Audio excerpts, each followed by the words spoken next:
नमस्कार, good afternoon all friends. आइए आज की साइंस की सेकंड क्लास शुरू करते हैं। साइंस की पहले लाइव सेशन चालू करा था लाइव, वो नेटवर्क प्रॉब्लम का नहीं चल रहा, इसलिए अब क्लास अपलोडेड आएगी, आपके अपलोडेड क्लास आएगी। साइंस को समय टाइम वही 1 बजे करेगा। आज थोड़ा नेटवर्क प्रॉब्लम कारण टाइम पर क्लास नहीं आई, इसलिए माफ़ी चाहते हैं। तो आइए आज की क्लास शुरू करते हैं। हमने पिछली क्लास में 11 प्रश्न तक देख लिए थे। रक्त समूह के बारे में प्रश्न देख रहे हैं। आज 12 नंबर प्रश्न से देखेंगे। तो आइए, आपका 12 नंबर क्वेश्चन ये रहा स्क्रीन पर, तो आप स्क्रीन पर जवाब दीजिए। पहला प्रश्न है कि टी लिम्फोसाइट कोशिकाओं का परिवर्धन होता है। टी लिम्फोसाइट कोशिकाओं का परिवर्धन होता है अस्थिमज्जा में, पलिया में, या यकृत में, या थाइमस ग्रंथि में। तो लिम्फोसाइट कोशिकाओं का परिवर्धन कहाँ होता है? तो ये होता है थाइमस ग्रंथि में। कहाँ होता है? थाइमस ग्रंथि में। क्लास अच्छी लगे तो लाइक करें, शेयर करें, और चैनल पर पहली बार आएँ तो चैनल को सब्सक्राइब जरूर करें। चलो, आज का 13 नंबर प्रश्न है। वो 13 नंबर प्रश्न कहता है कि ये रहा आपकी स्क्रीन पर 13 नंबर प्रश्न। 13 नंबर प्रश्न है कि लसिका में क्या नहीं पाया जाता है? लसिका में क्या नहीं पाया जाता? लाल रुधिर कणिका, श्वेत रुधिर कणिका, लिम्फोसाइट या मोनोसाइट। तो लसिका में क्या नहीं पाया जाता है? लसिका में नहीं पाया जाता है लाल रुधिर कणिकाएं नहीं पाया जाता।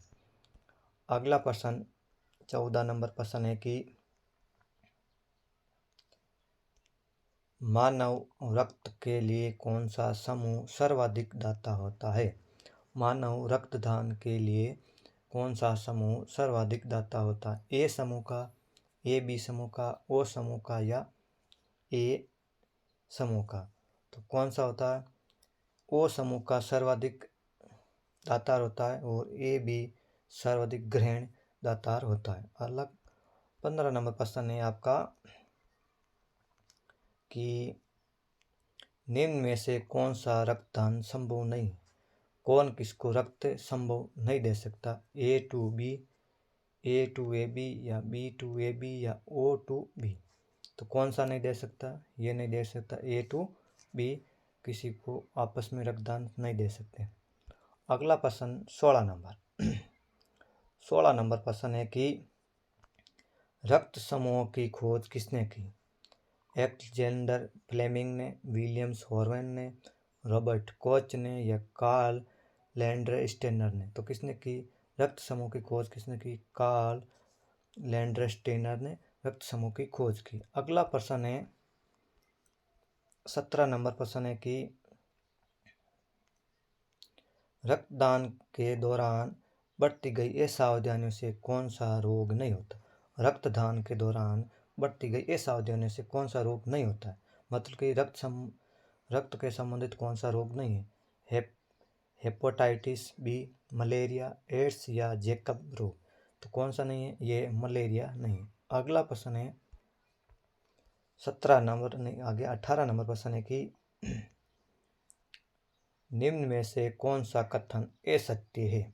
धमनियों में कपाट पाए जाते हैं, सिरों में रक्त का प्रवाह असतत होता है, केवल एक, केवल दो, केवल एक, या दोनों, या दोनों ही नहीं। तो कौन सा असत्य है? ये 1 नंबर सत्य, असत्य कथन है। कौन सा? असत्य कथन 1 नंबर। धमनियों में कपाट नहीं पाए जाते हैं। अगला प्रश्न 19 नंबर प्रश्न है कि मनुष्य के हृदय के कक्ष होते हैं। मनुष्य के हृदय कक्ष होते हैं 2, 3, 4 या 5। तो कितने होते हैं? मनुष्य के हृदय के 4 कक्ष होते हैं। कितने? 4 कक्ष होते हैं। अगला प्रश्न 20 नंबर प्रश्न है कि हृदय में धड़कन की शुरुआत होती है। हृदय में धड़कन की शुरुआत होती है ऐसे नोड, एवी नोड, या दाया नीले, या पिरकुंज तंतु। तो कहाँ से हृदय की शुरुआत कहाँ होती है? धड़कन की ऐसे नोड से धड़कन की शुरुआत होती है। अगला प्रश्न है 21 नंबर कि हृदय में अशुद्ध रक्त प्रवेश करता है। हृदय में अशुद्ध रक्त प्रवेश करता है दाया आलिंद में, बायां आलिंद में, या दायां नीले में या बायां नीले में। तो रक्त का ये शुद्ध रक्त प्रवेश कहाँ करता है? ये करता है दायां आलिन में। कहाँ? दायां आलिन। अगला प्रश्न 22 नंबर प्रश्न है कि रक्त समूह का हृदय संबंधित असत्य कथन कौन सा है? हृदय में दाब दाएं भाग में सदैव अशुद्ध रक्त होता है। हृदय के बाएं भाग में शुद्ध रक्त बहता है। शरीर के समस्त धमनियों में शुद्ध रक्त बहता है। शरीर की फुफ्फुस शिराओं के अलावा सभी शिराओं में अशुद्ध रक्त बहता है। तो कौन सा गलत कथन है? तो ये सी गलत कथन है। शरीर के समस्त धमनियों में शुद्ध रक्त नहीं बहता है। अगला प्रश्न 23 नंबर कि